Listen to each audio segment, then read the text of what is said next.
need no education.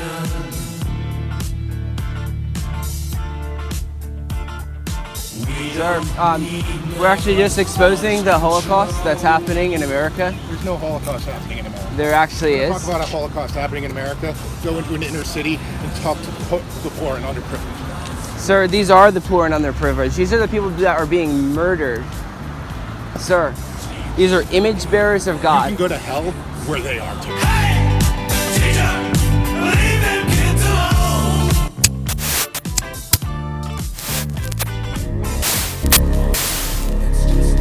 Hello again, ladies and gentlemen. Michael Matt down in the catacombs. Now, if it's true what Aristotle said, that all who have meditated on the art of governing mankind have been convinced that the fate of empires depends on the education of youth, if that's true, then we here in America are in a whole heap of trouble.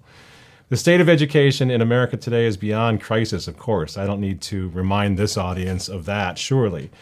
But the state of education in America has reached those crisis levels not by accident, but by part of a plan that's devised by powerful, secularist, liberal, far-left forces who have, as Aristotle remarks, meditated a great deal on the art of governing mankind, and thus they know full well that the secret to their success is brainwashing our children to get the whole civilization, the whole populace in line with a global anti-Christian agenda.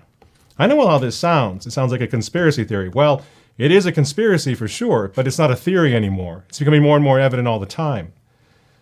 So public schools, from kindergarten through middle school, all the way up through high school and university, what are they? They are institutions of mass indoctrination. The sooner we begin to admit this, the better off we're going to be. And these institutions are designed to populate what, for a better word or better term, we're going to call the New World Order, to populate the New World Order with the right sort of citizen. And we see this now in spades, free speech at Berkeley and so forth, free speech at these major universities. It's gone. They have no interest in free speech. They have interest only in indoctrination and in their position on politics, on philosophy, on God, on theology, and everything else. That's all they care about. They certainly don't care about free speech. These institutions are driven by ideologues who are hell-bent on remaking the world in the image and likeness of themselves. This is obvious. And they're dominated by what I call Christophobes. And I mean, they really and truly are. We have an example tonight of one of these Christophobes. He's a public school principal, and he's interacting with a little group of pro-life Christian students out in front of his public school a few weeks ago. Take a look at this character. I'm not harassing You can go anyone. get a freaking line. These children are being murdered in our society. They're not children, they're cells. They're children. Go home! It's been proved by They are science. cells. You're at a science-based school. Those are cells. It's been proven by science that No, it they're hasn't. not. No, it hasn't. Then take it out, and if it can live on its own, it's freaking awesome. Otherwise, shut up, leave me alone. I will call the police for you harassing me. Now remember, we're paying this guy's salary. And when one of these kids dared to mention Jesus Christ, by the way, I don't know if you saw this, Rob. Further on in the tape, they mention the word Jesus Christ, and it puts this public school guy, it puts his Christophobia on full display. Let's just take a look at that briefly. So you need to turn to Jesus Christ. He can set you free from your sin. Listen here, son. All right? I'm as gay as the day is long and twice as sunny. I don't give a what you think Jesus tells me and what I should and should not be doing. Jesus can set you free from your sins. It's the truth. It's the gospel. He died on the cross. Just because you choose to believe a book of fiction doesn't mean I have it's to. not fiction, Prove it's this to me truth. with science. No, you believe it does not make it true. You and Trump can go to hell. Just because you believe something doesn't make it a fact. Sir, the only people going to hell are those Have a great weekend, Mrs. who do Broker. not believe in Jesus Christ. That's only if you believe in hell, which I don't, so I'm not going. But if you No, don't- it doesn't work that way, sister. it- Shut up and leave me and my children alone. Now this is a demonic, moronic buffoon, of course. And imagine, just for a second, before we put this tape away, imagine for just a second that this character is a Christian principal at a public school, treating LGBTQRSTUV students this way. Check it out, one more clip. Your teacher wants to keep I'm not their This teacher, I'm their Holocaust- assistant principal. Okay, the assistant Sir, principal shut your wants to keep. Shut your mouth what and don't the- talk to my students. You do not have permission to speak It's public- and engage. No, you do not. it's public You are property. harassing public school students, and I will call the police if you don't shut up. You can call the police. I'm not doing anything against the law. Then don't talk to my students. This dude should be locked up. And it's not enough that American public education, now headed up by morons like this guy, has become the laughingstock of the world. No, that's not enough. I mean, while this guy is out there on the sidewalk berating kids for talking about Jesus Christ, a recent Pearson poll shows that the U.S. has now fallen well out of the top 10 nations in the whole world when it comes to education. We're 24th in literacy, we're 23rd in science, we're 15th in math. Check it out. You know, behind countries like South Korea, Japan, Singapore, Hong Kong, Canada, on down the line. We're well out of the top 10 in most of the categories. We're out of the top 20. In fact, interesting, the only categories in which we now rank in the top 10 are two. We're 8th in government spending on education, of course, and we're 7th in teaching kids how to avoid pregnancy. Isn't that fantastic? And for doing this, don't forget, what are they screaming about all the time at the NEA and elsewhere? They need more money. They need more tax dollars. They need more of our money to help them, these inept morons, Christophobic morons, I might add, turn America's classrooms into academic black holes when it comes to history, when it comes to reading, writing, arithmetic, and everything else. Black holes. And now we're learning target-rich environment for sexual predators the rest of the time. Do I exaggerate? Not in the least. Relying on state education records, supplemented by federal crime data, a year-long, get this, a year-long investigation. It's a major investigation by the Associated Press, and we'll throw an image of that website and that discovery up on the screen.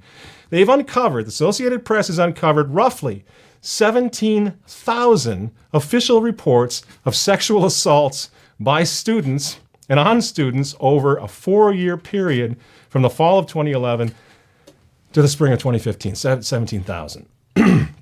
And while that figure represents the most complete tally yet of sexual assault, the sexual assault epidemic in public schools among the nation's 50 million students in grades K through 12, it doesn't, so the report says, it doesn't capture the full extent of the problem of sexual assault in public schools, since the experts agree that the rampant sexual assaults now are massively underreported for a variety of reasons.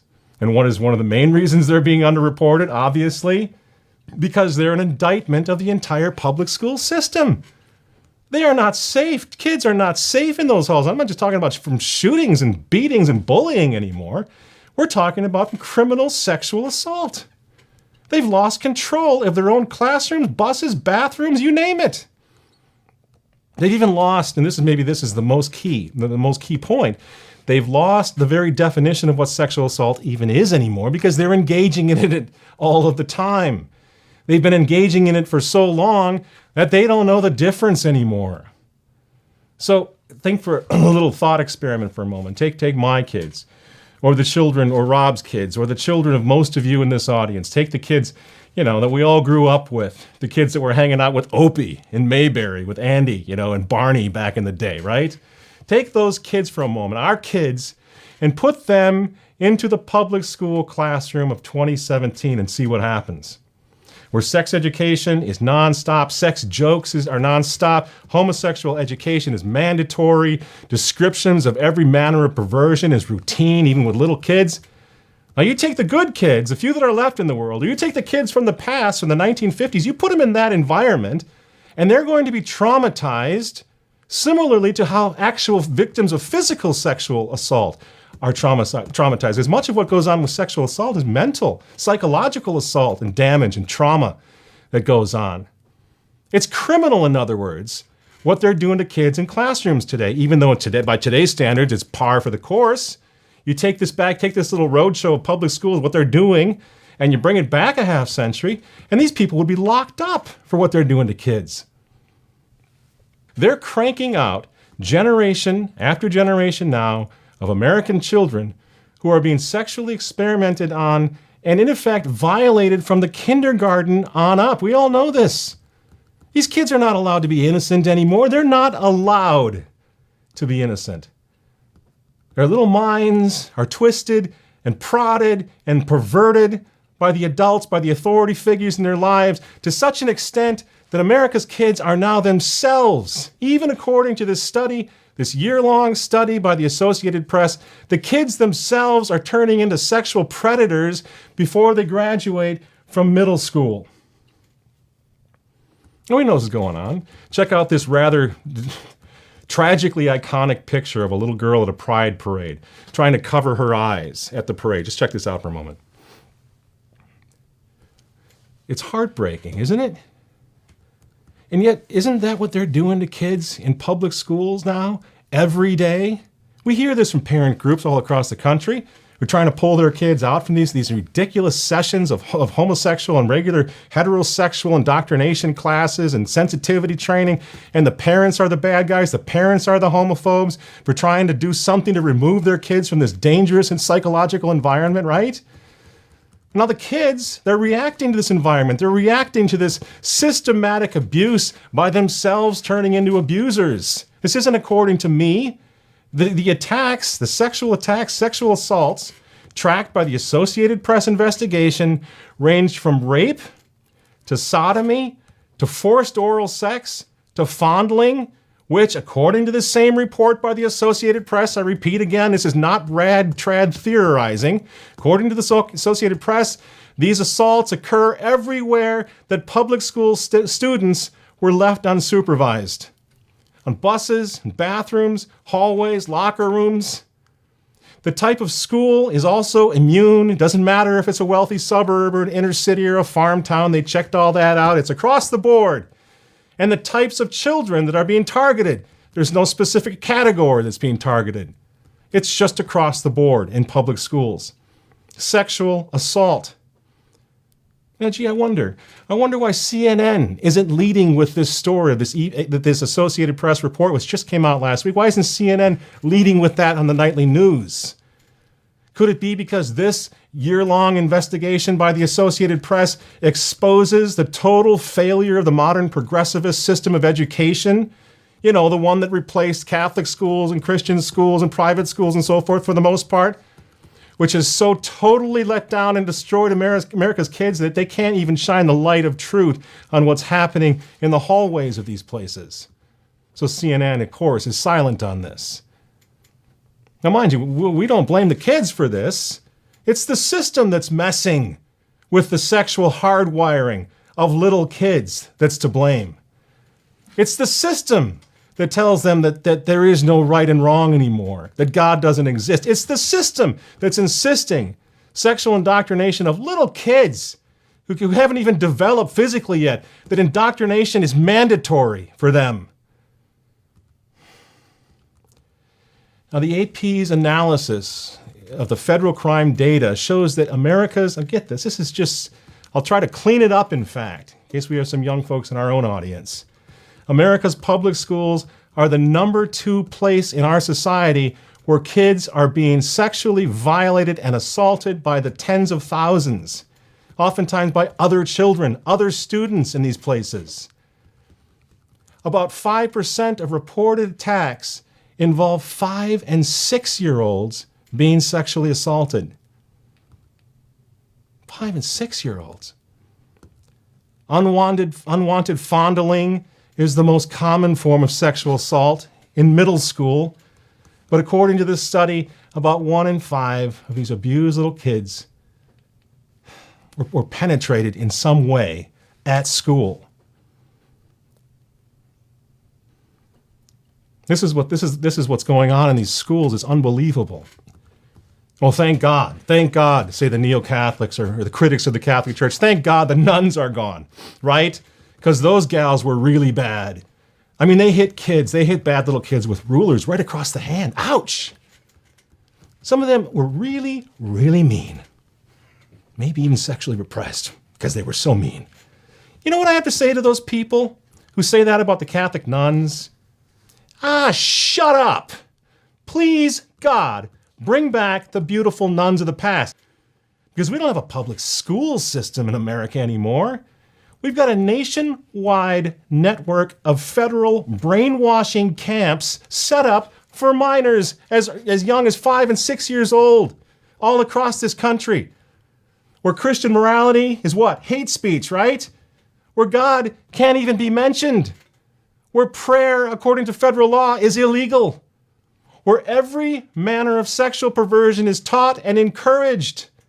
Where the family is mandatorily now redefined to men, to moms, to whatever. Mandatorily redefined in public schools. You can't even say mom and dad in half of these infernal places. And there's no right and wrong. There's no ability to even discipline. If you want to discipline public school kids, you can't because of the way the laws are set up. Now, I'm a homeschool dad. Probably half of the homeschool parents that I know, you know who they are? They're ex-public school teachers who were in there and saw the belly of the beast and got the heck out. And they're now homeschooling. In those places, in society, culture, we've blown the family apart. And now in our schools, we're literally preying on the orphans who somehow made it past the abortuaries. That's the enlightened America that we now know. These little kids, godless little waifs, stripped of every and any sense of morality and decency to such an extent that they start raping each other in the schools. Are you hearing what I'm saying? Dear God, what is this country going to look like in 20 years? Those kids, those young people we saw talking about Jesus on the sidewalk, they're outside of their public school and being scolded by some overweight, loudmouth principal. They're not going to be arrested 20 years from now. They're going to be locked up. They're going to be executed just as Christians were executed when pagan Rome lost its moral compass way back when, and now we've similarly lost ours today. You think that's an exaggeration? Persecution isn't coming? Yes, it is. You saw that man standing up to some junior high kid screaming at him, F you. Well, it's not a big leap from there to physical assault. It's not a big leap from there to arresting these people, throwing them in prison. We think America somehow occupies the moral high ground in the world today. We, Americans, we get to tell other nations what's right and wrong because, well, obviously, we're morally superior. Really? By what authority? On what criteria are we morally superior? Well, because other countries, they don't treat their women right. But aren't we turning our little girls into sex addicts before they turn 10 years old? How well do we treat our women?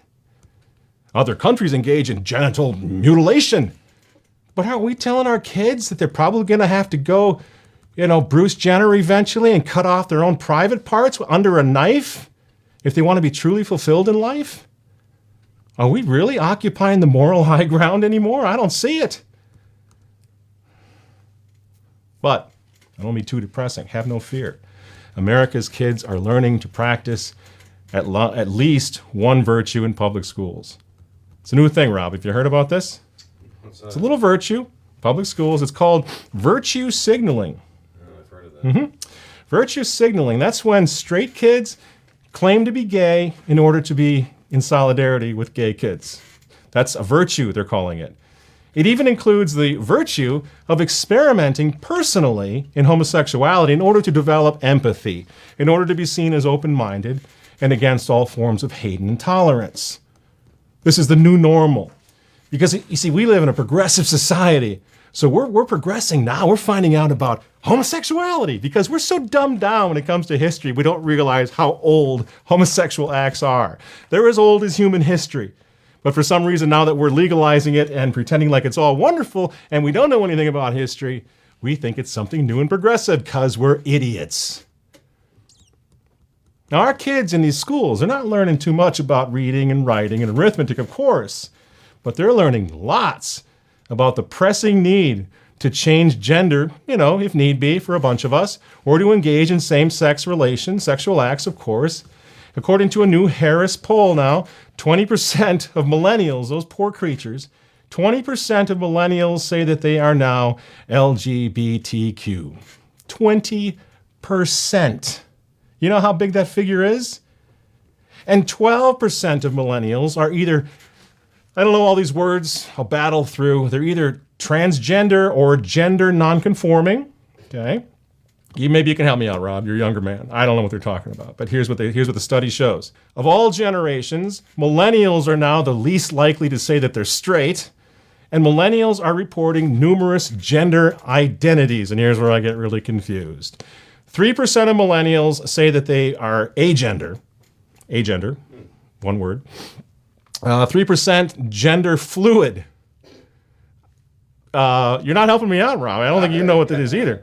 2% are transgender. I've heard of that one. 2% are unsure or questioning. 1% are bigender, and 1% are gender queer. Okay? So now that I've enlightened you about all this, I got to say, what in the world is wrong with these people? What are they doing to these kids? I mean, this isn't sexual abuse to lead young people in your charge as administrators and teachers, to lead them to this level of psychosexual confusion. They don't even know if they're little boys and little girls anymore. This is warped mind control even George Orwell didn't see coming. And people say, oh, now you're so homophobic. Dude, chill out, man. That's homophobic, right? But no, it's not. This isn't homophobic. This is talking about people who we are paying to educate America's youth. We're paying their salaries with our taxes, who apparently have a real problem with heterosexuals. These are people, what would you call it? Heterophobic. They don't want kids to grow up normally and get past the tomboy stage and this and that, get married to somebody of the opposite sex, have some kids, live and die. They don't want that. What if public schools are actually in the business of trying to force this issue? Cause confusion. Because they don't like one marriage between one man and one woman. They don't like the Christian idea of marriage, the sacrament and so forth. So they're messing with the future by messing with the hardwiring of little kids. Is this really so far beyond the possibility? Haven't we heard about experimentation like this going on for years? The Soviets were into it, nerve jamming experimentation. The Nazis were into it, trying to accomplish all sorts of ends. Well, how hard would it be to mess up little kids sexually? Think about it. How hard would it be? I'm a father. I got 7 kids. If I were to walk up to my little son and say, hey, Johnny, you know what? I think you might be Susie. Now remember, he's 6, he's 7. Hey, Johnny, you want to play with a dolly? What about wearing a dress? How about that? Daddy used to wear a dress. Let's have you wear. Imagine this for a second. If, as that little boy's father, I were to continue to do that 24/7 for the first 16 and 17 years of his life, what kind of a confused, messed up little kid do you think my own child would be if I did that? But isn't that exactly what they're doing in public schools all the time? They're messing with the kids sexually at the most impressionable time of their little lives. And the results of doing this are so catastrophic that we see them all around now. Widespread sexual confusion, sexual acting out in bizarre ways, sexual assault now, thousands and thousands of them per year, even among little kids in public schools. Listen, every civilization back to the beginning understood that it is quite possible to pervert and to twist and to confuse children's minds. They're malleable little minds, especially the adults, the authority figures in their lives.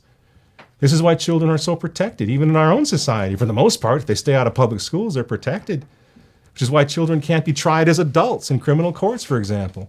This is why we have age of consent laws. Why? Because you can do a lot of things to kids. You can twist and destroy kids pretty easily.